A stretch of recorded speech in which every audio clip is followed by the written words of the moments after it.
नमस्कार, बहुत स्वागत है आप सभी लोगों का हमारे समृद्धि आईएएस के यूट्यूब चैनल पर। और अब की बार मेंस पार सीरीज में, जिसके तहत जो है हम जीएस प्रश्न पत्र 1 से प्रश्न कराने वाले हैं। और आज का जो प्रश्न है हमारा, गांधार कला में मध्य एशियाई एवं यूनानी बैक्टीरियाई तत्वों को जो है वो उजागर करना है। 8 अंक का प्रश्न है। आइए देखते हैं। देखिए, आगे बढ़ने से पहले कुछ ये टाइम टेबल है।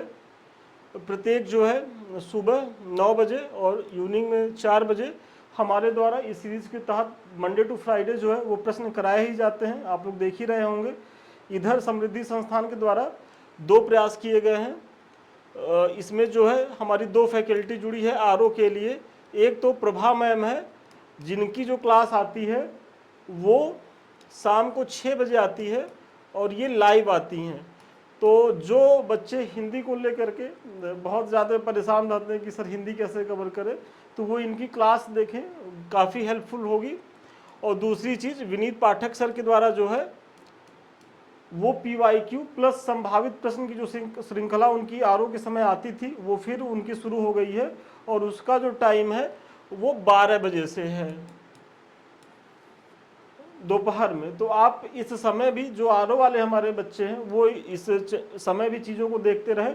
और बाकी जो मेंस वाले हमारे हैं जिनकी सीरीज ये चल रही है, आप लोग खूब स्नेह दे रहे हैं, प्रेम दे रहे हैं, अच्छा लग रहा है, तो आप लोग इसको कंटिन्यू करते रहिए। और सैटरडे को जो है वीकली करंट अफेयर्स आता है, ये तो आ ही रहा है, आता ही रहेगा। तो इस समय चैनल पे जो है वो बने रहिए। एक बार प्रश्न हम पुनः पढ़ रहे हैं कि गांधार कला में मध्य एशियाई यूनानी बैक्टीरियाई तत्वों को जो है वो उजागर करना है। तो देखिए, इस टाइप के जो प्रश्न होते हैं तो आपको बहुत ध्यान से पढ़ना होता है। क्योंकि होता क्या है कि जनरली आप गांधार कला यहाँ देखें और आपको लगा कि बस काम हो गया, गांधार कला पे ये तो हम पढ़े ही थे, और उसी पे आप जो है लिख करके आ गए कि गांधार कला की विशेषताओं को बता दिए, उनकी मूर्ति कला कैसी थी, भाव भंगिमा कैसी थी, वस्त्र आभूषण कैसे, तो सारी चीज़ें आप दिखा कर के आ गए। और आपको लग रहा होगा कि बहुत अच्छा किए हैं, इस बार तो यूपी PCS जो है वो पास ही कर रहे हैं। फाइनली क्या है, जब रिजल्ट आता है तो बड़ा खराब नंबर पाते हैं। क्यों खराब नंबर पाते हैं?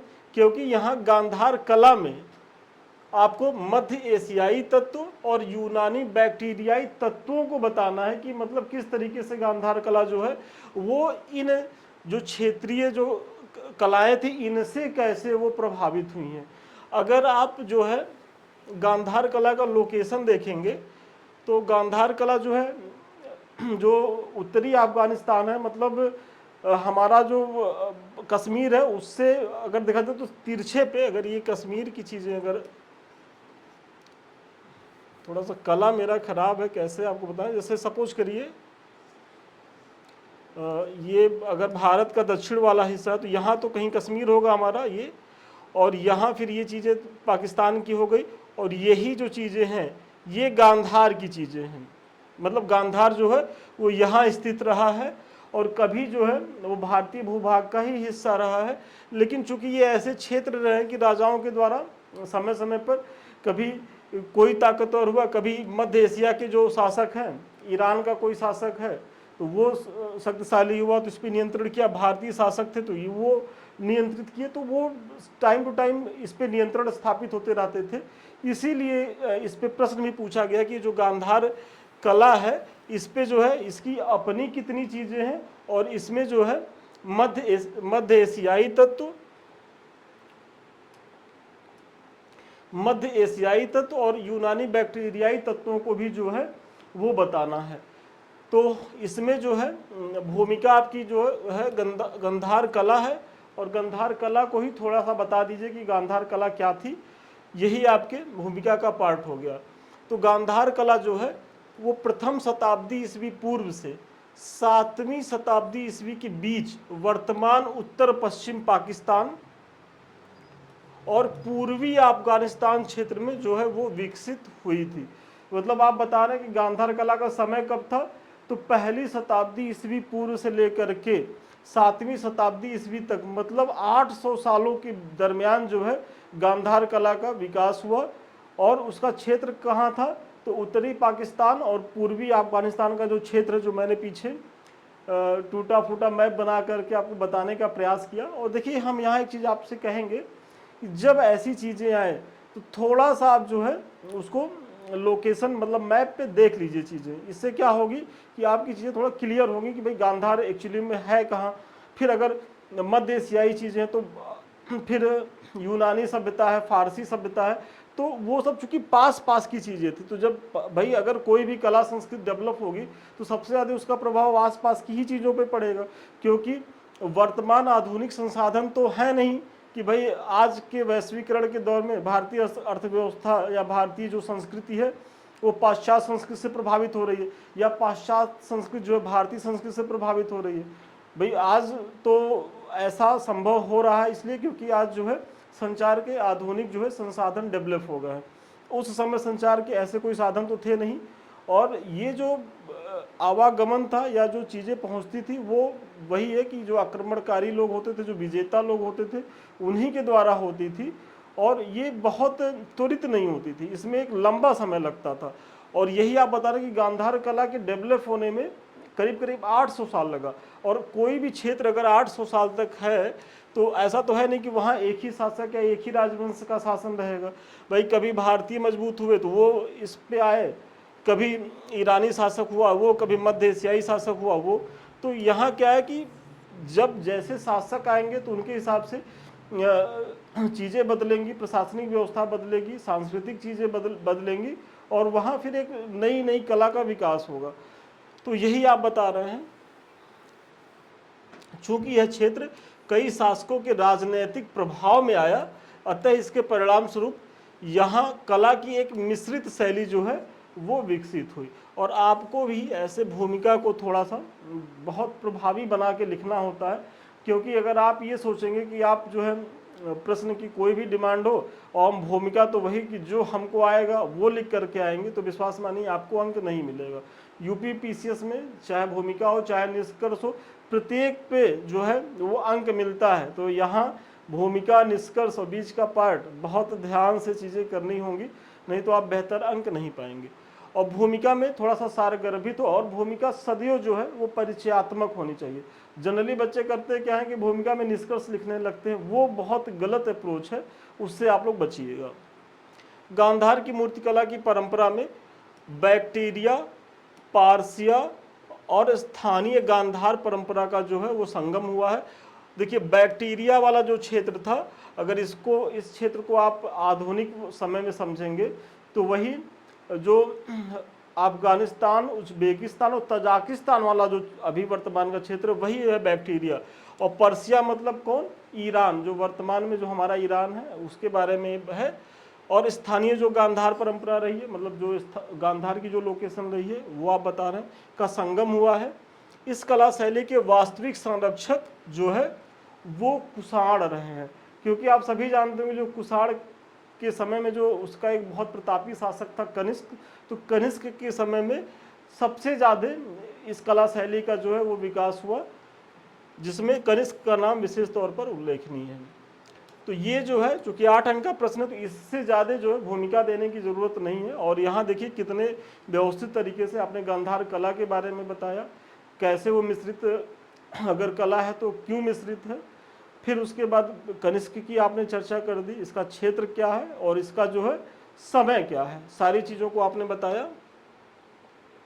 अब गांधार कला में मध्य एशियाई जो तत्व है अगर उनको देखा जाए तो सबसे पहला जो है स्तूप और मठ। चूंकि ये बौद्ध धर्म से ज़्यादा प्रभावित गांधार या मथुरा कलाएं रही हैं। देखिए ऐसा नहीं है कि यहाँ केवल बौद्ध ही रही हैं, लेकिन अगर बहुतायत मात्रा में देखा जाए तो बौद्ध धर्म के से संबंधित जो चीज़ें हैं जैसे स्तूप है, मठ है, उनका निर्माण हुआ है। तो वही आप बता रहे हैं कि गांधार एवं स्तूप एवं मठ जो है गहरे शिष्ट में उकेरे गए हैं। सबसे पहले विशेषता इनका मध्य एशियाई तत्व की। फिर गांधार के बौद्ध अभिलेखों में खरोष्ठी लिपि का जो है वो प्रयोग हुआ है, बहुत इंपॉर्टेंट है। और ये जो लिपि है ये भी किसको रिप्रेजेंट करती है? मध्य एशिया को रिप्रेजेंट करती है, क्योंकि खरोष्ठी लिपि का जो क्षेत्र है वो मध्य एशिया वाला क्षेत्र है। तो दूसरी विशेषता हो गई। फिर बुद्ध के सिर के पीछे का आभा मंडल प्राचीन फारसी एवं ग्रीक कला के सौर देवता से संबंधित था। मतलब आभा मंडल, आप ये चीज देखिए, जैसे ये जो भगवान बुद्ध है, इनके पीछे का ये जो आभा मंडल है, और आप लोग मूवी में देखते होंगे कि ये चक्र टाइप में चलता रहता है और एक लाइट यहाँ से निकलती है, तो यही आभा मंडल है। और ये भारतीयता या ये गांधार की लोकल चीजें नहीं रही, इस पे जो है प्रभाव किसका रहा है, तो फारसी और ग्रीक कला का प्रभाव जो है रहा है। तो आभा मंडल का भी आप उदाहरण दीजिए। फिर सिर पर शंक्वाकार और नुकीले सदृश जो आकृति बनाई जाती है, वो सीथियन टोपी से जो है वो मिलती जुलती है, जो इसकी अगली विशेषता है मध्य एशियाई तत्वों की। तो आप ये बता रहे हैं।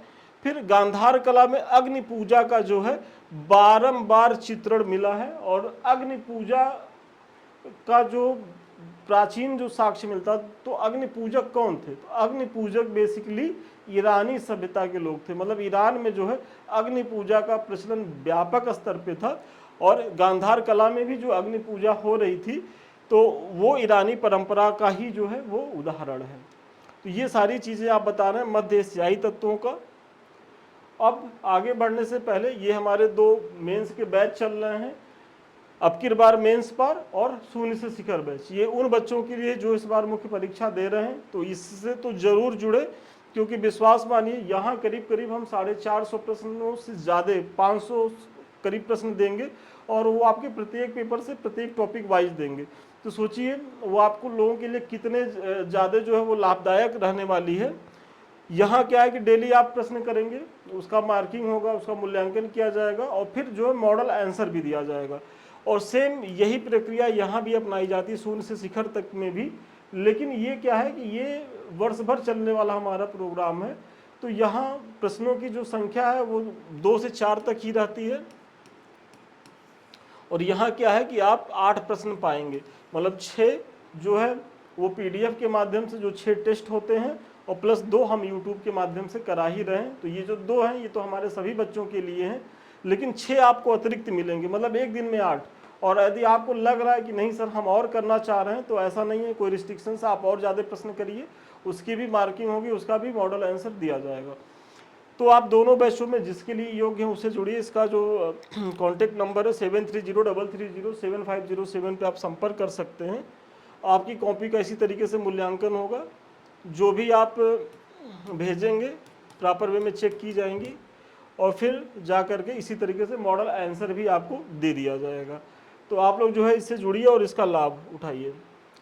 अब प्रश्न में जो है कि जहाँ तक गांधार कला में बैक्टीरियाई तत्वों का जो प्रश्न है, तो उसे निम्न बिंदुओं के माध्यम से देखा जा सकता है। क्योंकि देखिए जो आपका पीछे जो आपने बताया वो मध्य एशियाई तत्वों को आपने बताया। अब बैक्टीरियाई जो तत्व हैं वही जो अफगानिस्तान, तजाकिस्तान, उज्बेकिस्तान वाला जो क्षेत्र था, वहाँ का इस पर कितना प्रभाव पड़ा, तो ऑब्वियसली चूंकि बगल में ही था तो प्रभाव तो पड़ना ही था। और उसमें आप पहला जो उदाहरण देखेंगे कि गांधार कला में निर्मित जो बुद्ध की मूर्ति पर रोमन देवता अपोलो का जो प्रभाव है वो स्पष्ट रूप से देखा जा सकता है।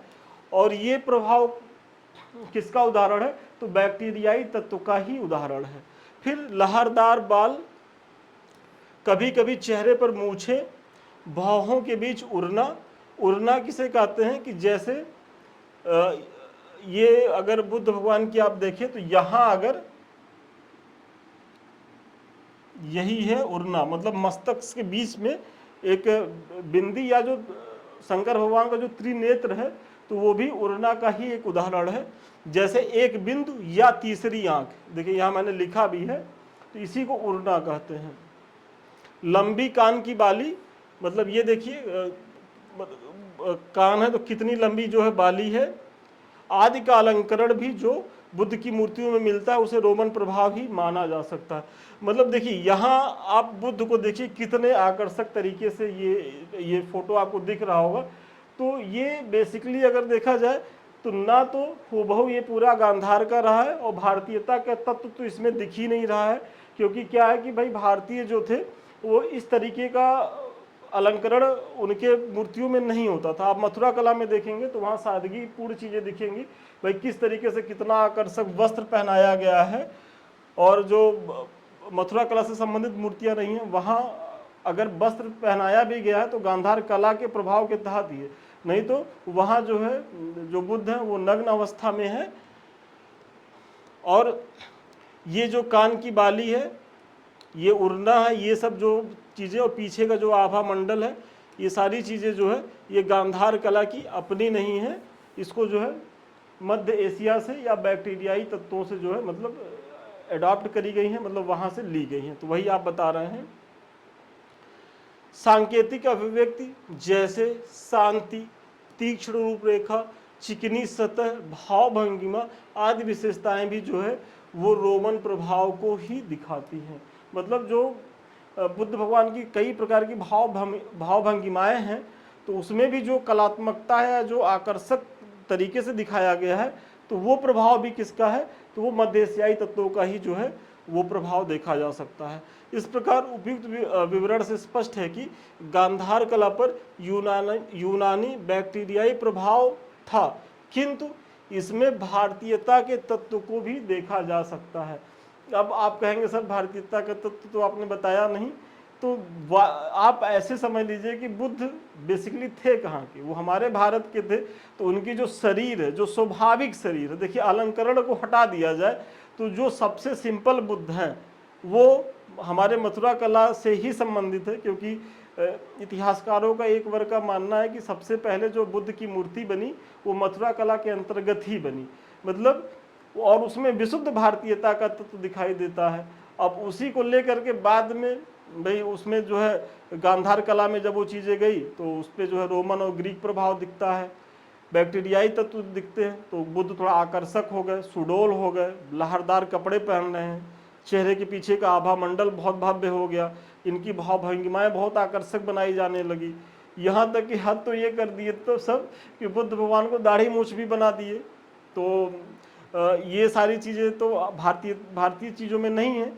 तो ये है आज के जो प्रश्न का उत्तर था वो यहीं तक था। और चूंकि देखिए कला और संस्कृति एक महत्वपूर्ण टॉपिक है, ये आप पेपर जो है 1 में इसका प्रयोग कर सकते हो और पेपर 5 में भी यहाँ से प्रश्न पूछा जा सकता है।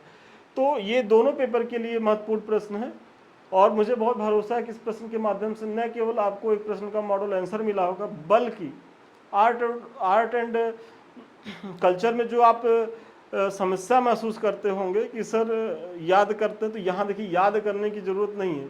जब आप कोई चीज़ पढ़िए बस उसको मैप में थोड़ा देखने का प्रयास करिए, उसको फोटो में देख लिया करिए, तो बहुत ज़्यादा चीज़ें याद हो जाएंगी। जैसे अब आभा मंडल आपको समझ में आ गया होगा, वस्त्र की डिजाइन आपको समझ में आ गई होगी, कान की जो लटकती बाली है वो आपको दिख गया है, फिर उड़ना आपको समझ में आ गया होगा जो माथे की बिंदी है।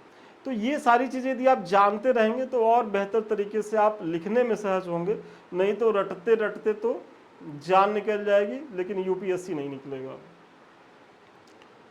ये कुछ हमारे लिंक्स है, आप लोग इसको तो ज़रूर फॉलो करिए। टेलीग्राम है हमारा, ये यूट्यूब है, ये तीनों जो चैनल हैं ये आपकी तैयारी के लिए बहुत उपयोगी हैं।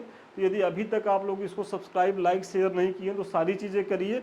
और यदि हमसे आपको बात करना हो या हमारे किसी बैच से जुड़ना हो तो 7303307507 पे आप संपर्क करें, ऑफिस के लोग और बेहतर बताएंगे।